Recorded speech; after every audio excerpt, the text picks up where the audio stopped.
This is not a Bon Jovi or a Beatles song. This is noise. It has to sound cheap and weird.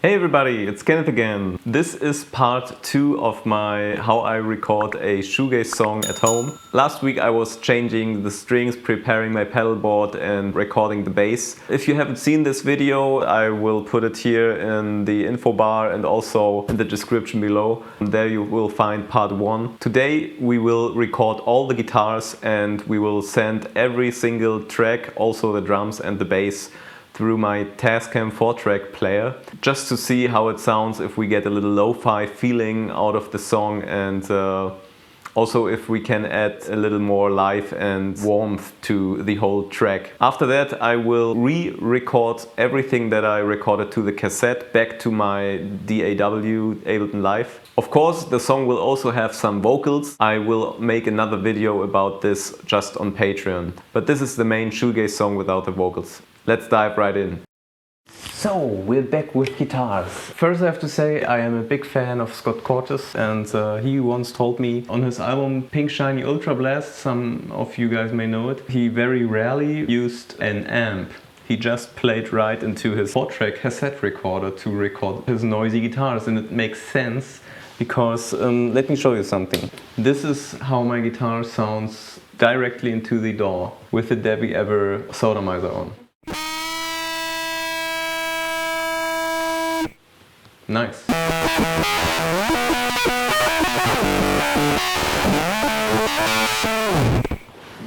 New song. So here we have our bass DI box, which is kind of an amp. So this is how the guitar sounds with an amp.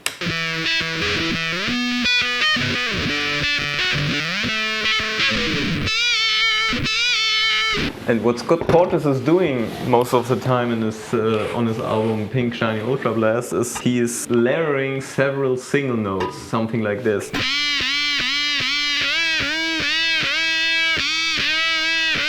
So I was asking myself, shall I record it just like this without the amp?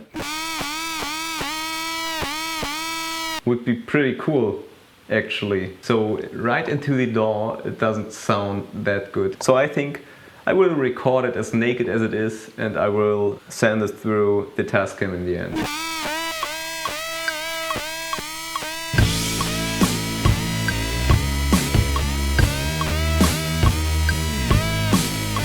For those who never heard of shoegaze before and who don't know what noisy shoegaze music is, for those people and guitarists, this will sound very shitty, I have to admit it. This is not a Bon Jovi song, this is not a Jimi Hendrix or a Beatles song. This is layering noise and creating a pop song out of noisy sounds. I think this is very interesting. I don't know if those guys who don't know about shoegaze think this is actually guitar playing. So I decided for a guitar line that sounds like...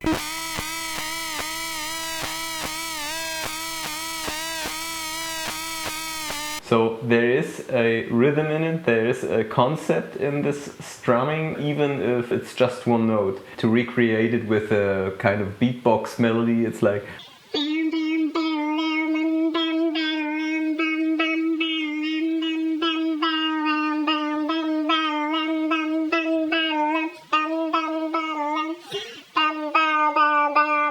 That's the melody, it's a rhythm, it's a layer. Sorry for that. I recorded it 2 times and it would sound like this.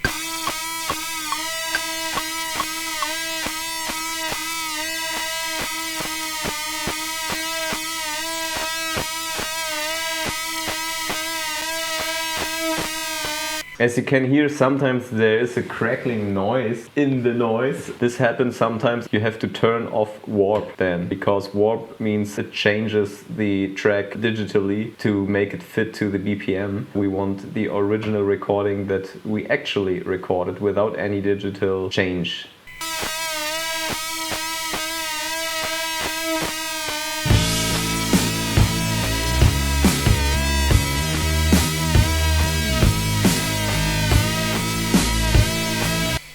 So this is how it sounds, without an amp, just with a very noisy fuzz pedal into the DAW and not even pan stereo. We can pan it and it would sound like this. I will start with one side first.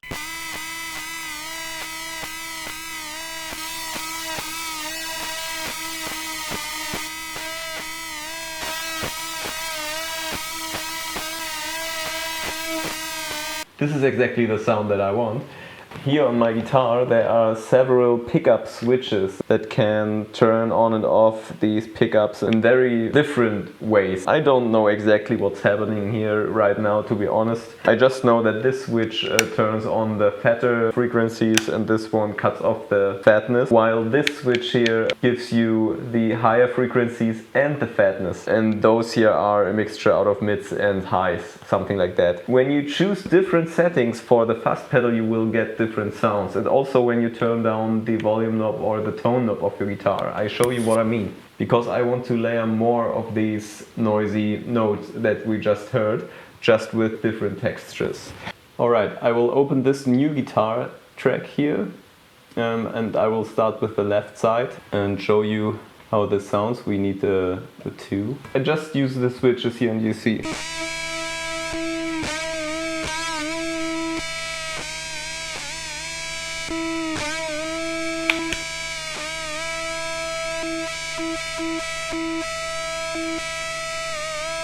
So this is the vintage Fuzzmaster and now the Sodomizer.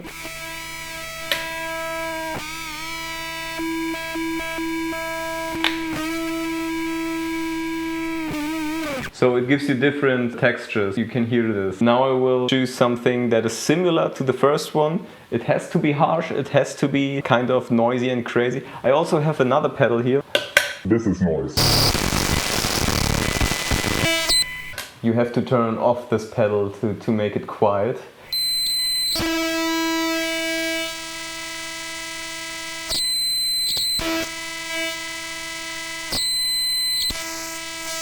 So it's truly a noise pedal. I want to try it.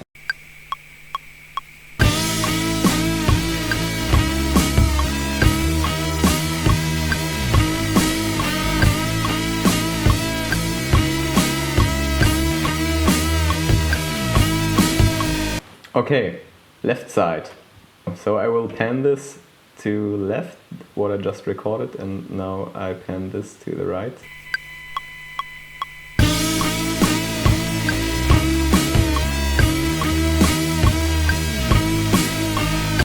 So, and it's very important that the end of every part has a breaking sound, something like... I actually like the end with the very noisy signal, but I hope it's not too crazy. I think this could be very cool. We leave it in. So now we have two guitar tracks.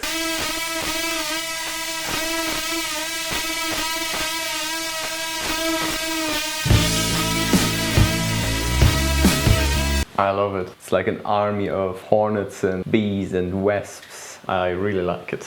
I want to layer another melody now, also with a noisy sound, just to get a little more movement and a little more feeling in this track. So let's see how this sounds. This time I thought I take the vintage Fuzzmaster, I don't rip it up to 100% gain, I just use like 10%. I use a warmer setting, I turned back my volume knob. I will not use my whammy bar too much, I will just play a very simple melody. It sounds childish, I know. It sounds like I can't play guitar. Maybe this is true. Maybe this is why I'm doing this music. Who knows?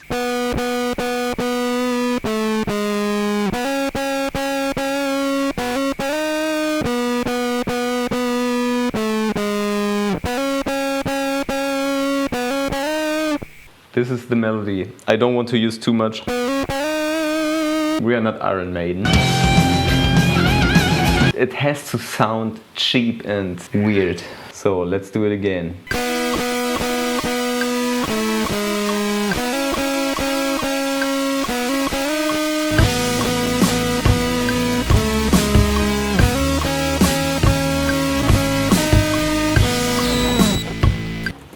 just mono, no doubling here. I think I just leave it that way. As you can see here in my working space, we just record these noises one time, and in the end I will copy them because it's a loop. This is why I will copy them all over the arrangement in the end. And I think we don't need to record this stuff thousands of times because you can't really hear if there's a difference in the end, you know? So for this tutorial, I think it's quicker. First, we have to clean up the noise here.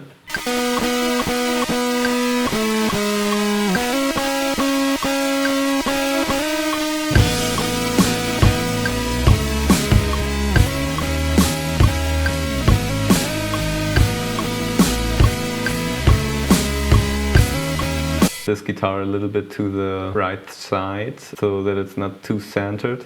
So on my Zoom MS-70 CDR I have a vibrato effect. So this is without and this is with. So it's a very slow change of the pitch, around 10 or 9. Yeah, that's okay. Okay, yeah. Now we want to record the hook of the song that I showed you when I changed the strings. Yeah, I think I will put some church reverb on it to give it a little wet feeling.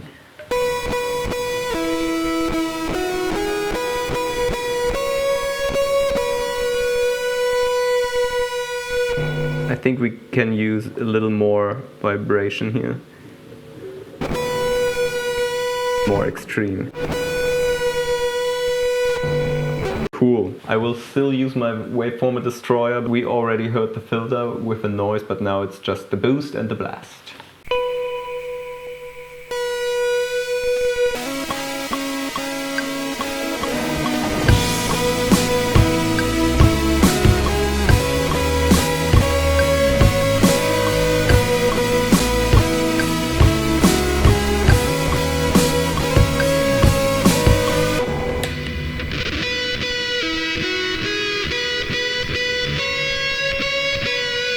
I just decided I will turn on my DI box again, so this guitar will definitely sound different to the other noisy guitars.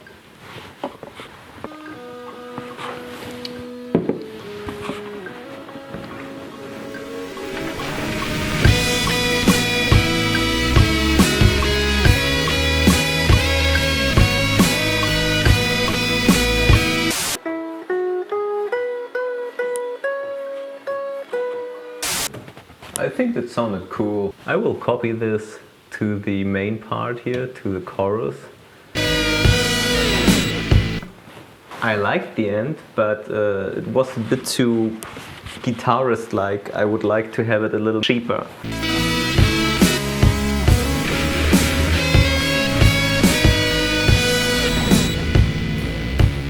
Like this.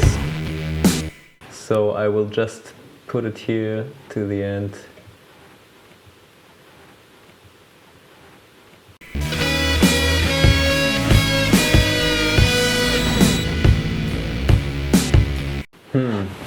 Could be a bit longer, I think.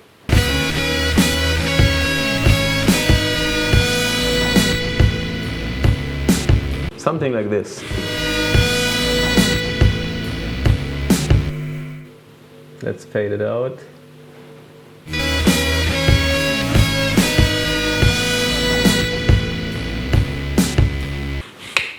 So it's already a very noisy song. I think something is missing. We need a chord layer. This is why I prepared this rhythm guitar section. This time I won't use the Ultra Blast and I won't use the waveformer destroyer. I will use the Thrashmaster. This is a black Fender Jaguar Jazzmaster bridge. I ordered on eBay just because I thought it looked cool. I think it sounds good. So I will get rid of the church reverb and I will use my Fender Thrashmaster now. It's more like a distortion pedal but with a little fuzzy, gritty twist.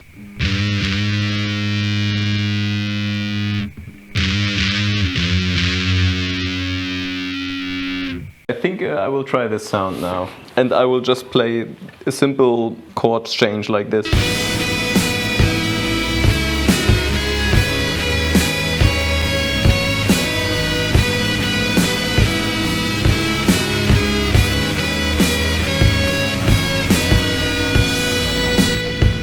So we can definitely say we have now the basic guitar track. Now it's time to add all these different layers to the song structure that we created before. Here in Ableton Live I already did this, as you can see. Our stereo panned lead guitar that only has one note. The first guitar sounded like this.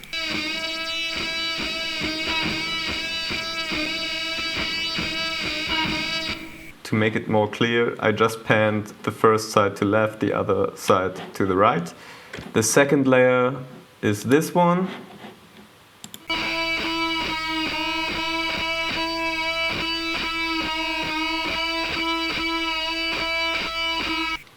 Then we have our melody.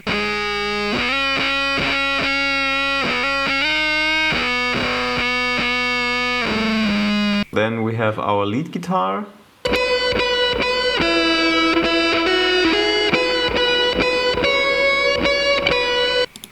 And in the end we recorded the rhythm.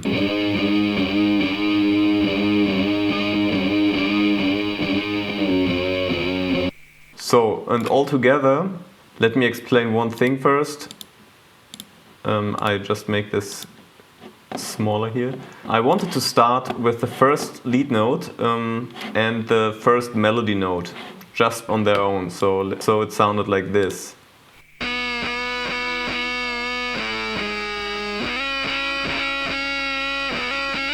And from there we add the other right side of the other lead note, which has just a different guitar color to the image. So we have all the guitars just on the left side, except of this one. This will be centered to the mix.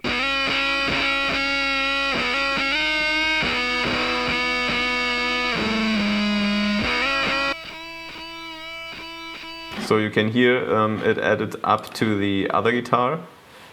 Together they would sound like this. First, the first one.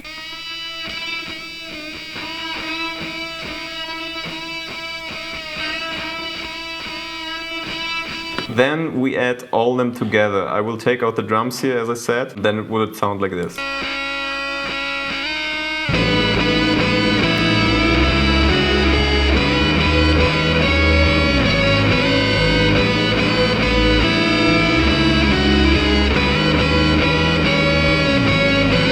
As you can see, here is a gap. I decided to take out the first guitar stereo image so that it can add up in the middle of the first theme part.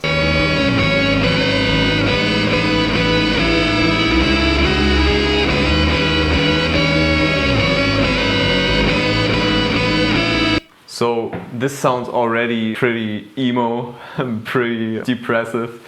I like it. From here we can add the drums. Let's see how this sounds.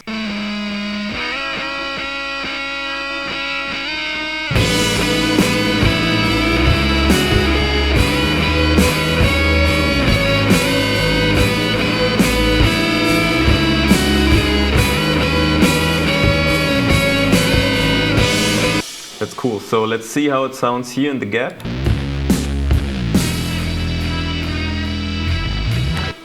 As you can see, I just cut out some of the stereo guitars here and have put them right in front of the next chorus.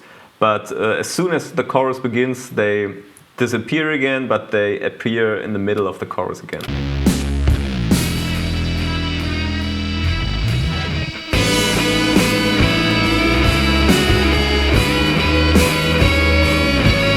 Just to get some movement in the whole story.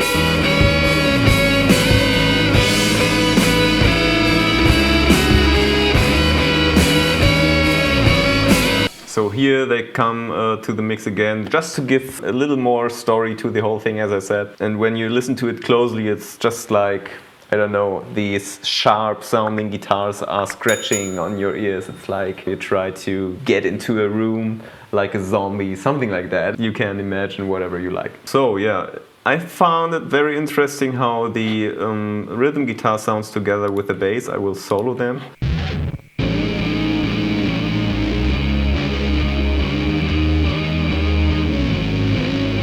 In the first moment you wouldn't expect that this guitar has any sense, but together with the bass, the guitar has a lot of mood.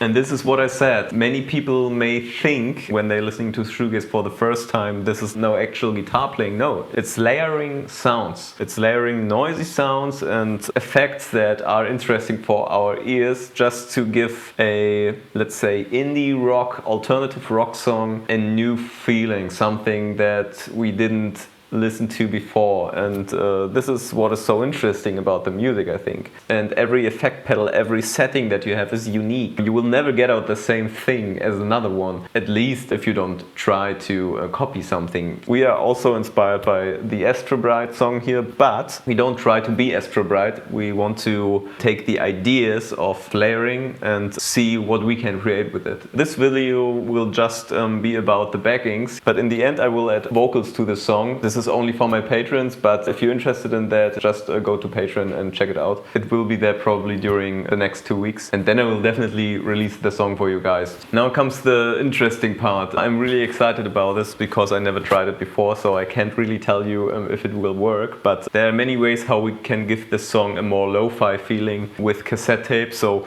we can record the whole end track and master it with a cassette. But what I was so interested about was how it would sound if I sent every single track through the tascam and re-record it to Ableton. And then we put together everything again and see how it sounds. So let's just do it.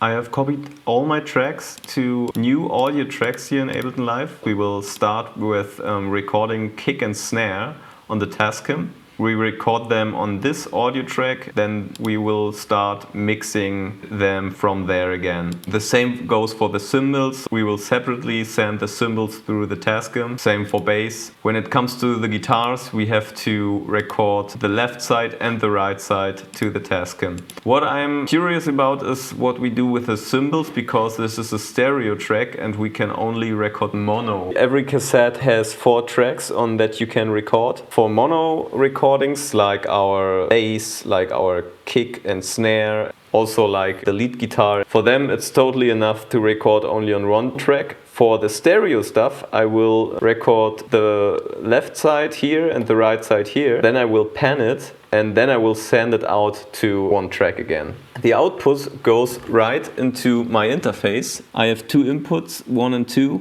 and on the back side there are also 2 inputs. And I'll send these 2 output signals in the 2 on the back side, which are 3 and 4. This is a Maxell 90UR cassette.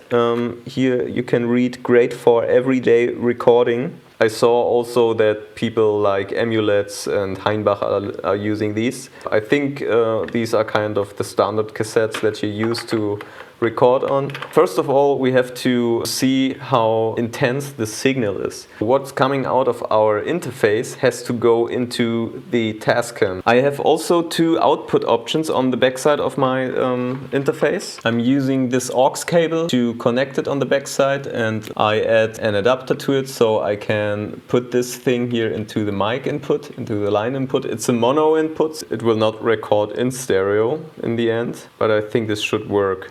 Now we should be clear. Everything that goes out of my interface goes now right into the tascam.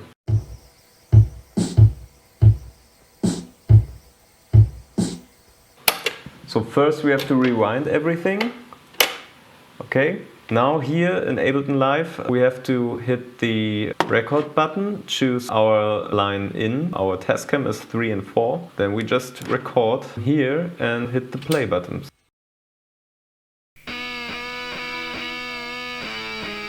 Let's solo this. We have to rip up the master. I turned up this wheel to 100% and keep this pan knob to the center. Here we can see it's already recording what's on tape now.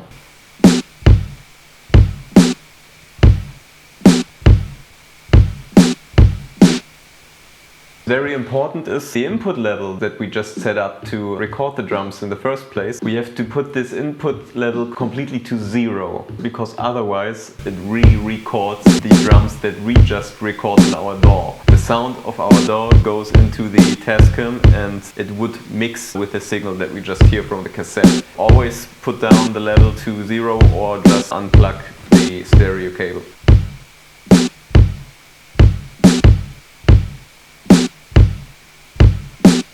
So, we just did the first rewinding. So these were the drums before,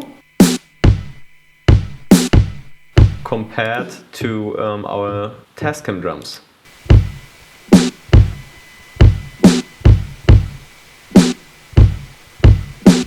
So you can hear there is some noise in the background, but this is totally normal. I think this sounds good. Let's do the cymbals. We don't need the kick and snare anymore. We just want to hear the cymbals. I have some compression here prepared because I think the cymbals could need some compression, and I think we should already record them with the tascam. So let's hear how our signal is.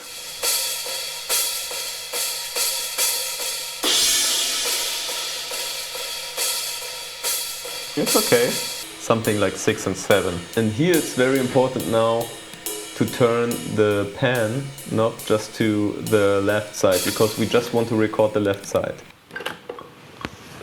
So, and I will record the 2 times, 1 time for the left side and 1 time for the right side, and then we will see how it sounds. Ah, some hot chocolate.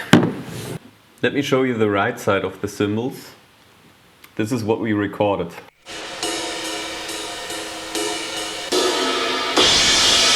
Wow, this distortion sounds super huge.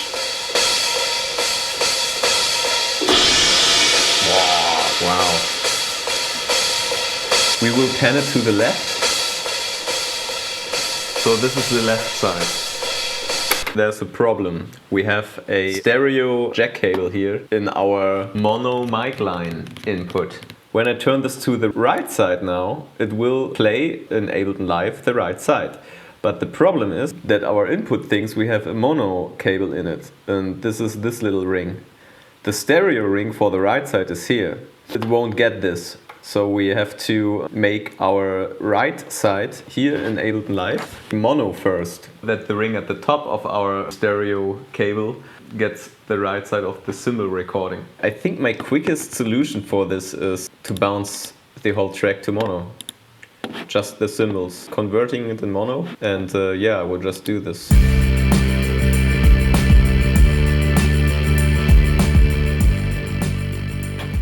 So here it is.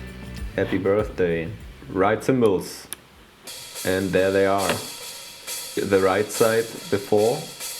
Now we have only the right side in mono. So we will record this beauty now to our tascam. Here's the right side. Let's see if we get the signal already.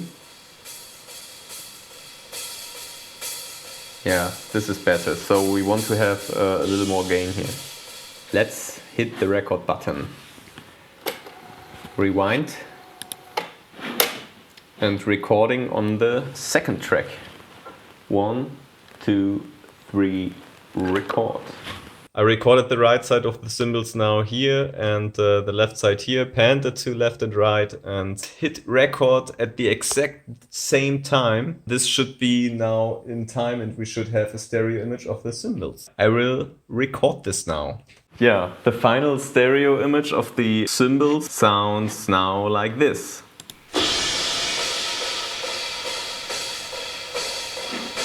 And this is how they sounded before.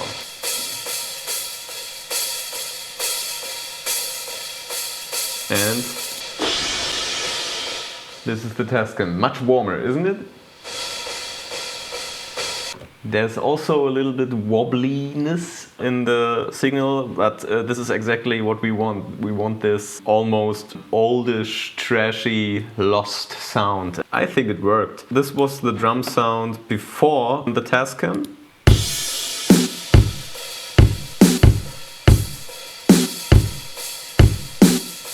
It has a Ableton Live electro taste. Now let's hear it with the tascam.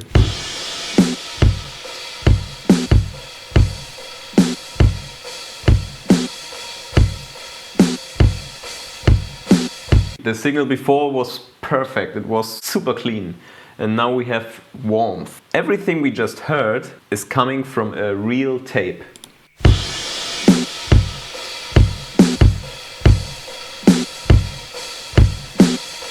I think it's super cool. So now let's do the same thing with the bass and with the guitars. The bass is mono. This is how it sounds.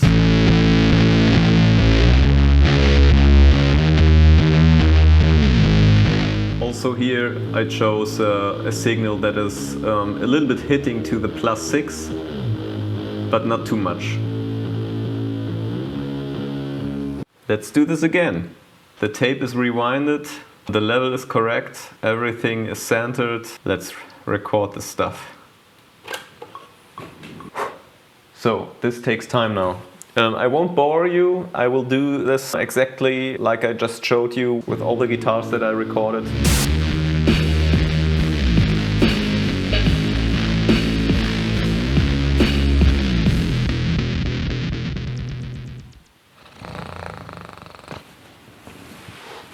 Turns out it's a lot of work to send everything through a tascam 4-track player. It's probably much easier if you record on the cassette recorder directly. The only issue you would have then is that it's not that easy to play everything in time and to make any corrections, you know. It's just one way to use a tascam 4-track player, but I want to show you now that I have bounced everything.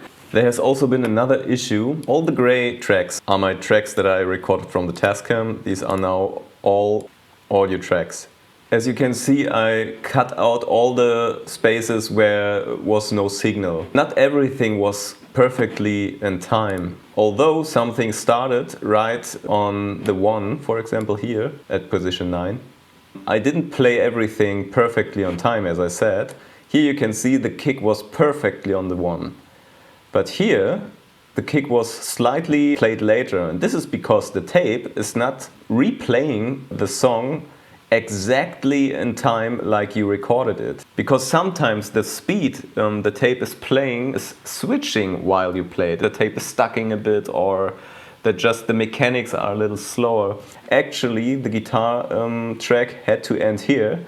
If you watch the second one, it's much later. The whole track is a little longer than the original. That was very interesting. So I had to cut a little bit here and there to bring everything in time again.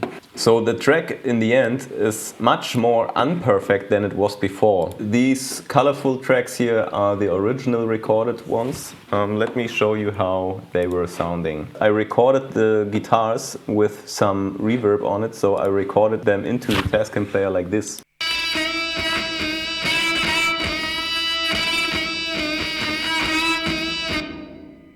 You can see there's a little room on it, and the same thing goes for these guitars here. Here you can see I also put on a large and dark room. And as soon as the song begins, you can see that I set up an automation that rips up the reverb here, so it sounds a little more far away.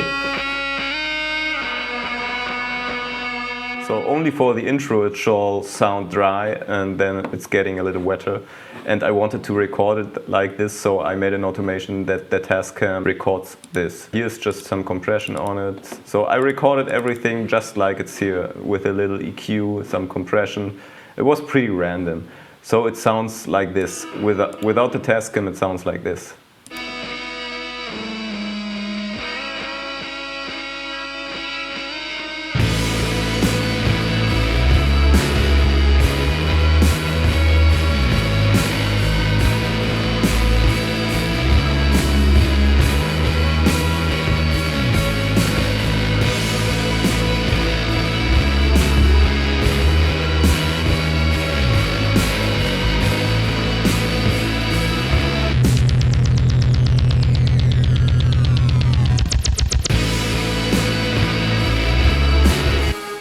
Sounds all good to me, very cool.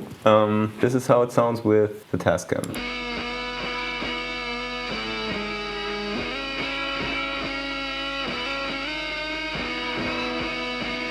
I increased the highs here a little bit for the kick.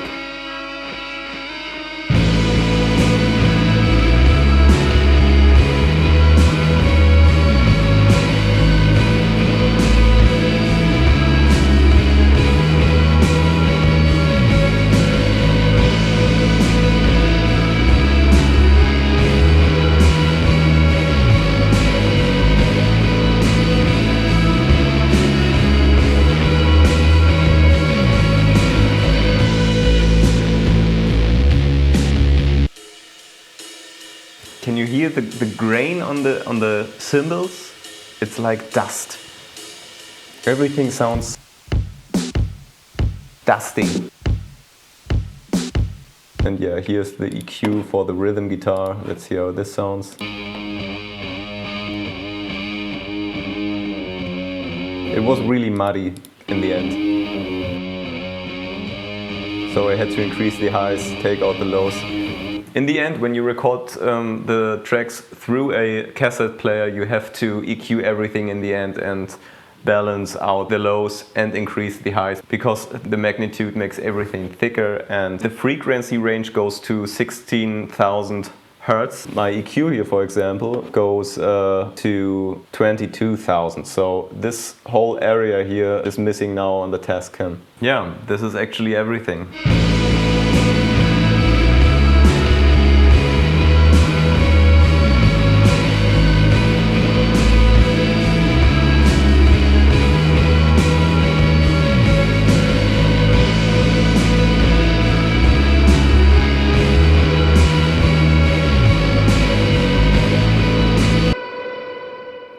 In the end, I will sing vocals over this song. This topic is another lection. I think the basic song is recorded now, so this is a shoegaze track in the end. If you want to see how I record the vocals of this track especially and what I did, you can do this on my Patreon page. There will be an extra video to this. Thanks for watching. It was a pleasure to do this in-depth tutorial of how I record a shoegaze track at home. As I said, if you're interested in the vocal part recording, you will find the video on my Patreon page. It's a lot of work, so I want to give the people who want to support me a bit the chance to do this on Patreon. There you will also be able to download all of my music, 10 albums so far, and also you will have access to many more chat rooms on my Discord server if you want to have a similar mixing or stuff like that. You can also take a look on my Sound Better page. There I'm also registered as a producer. If you need help with anything, everything is 50% reduced during the pandemic. Yeah, maybe there's something interesting for you that you want to send me and I will mix it for you. So far, I wish you guys all the best and stay healthy and see you guys later.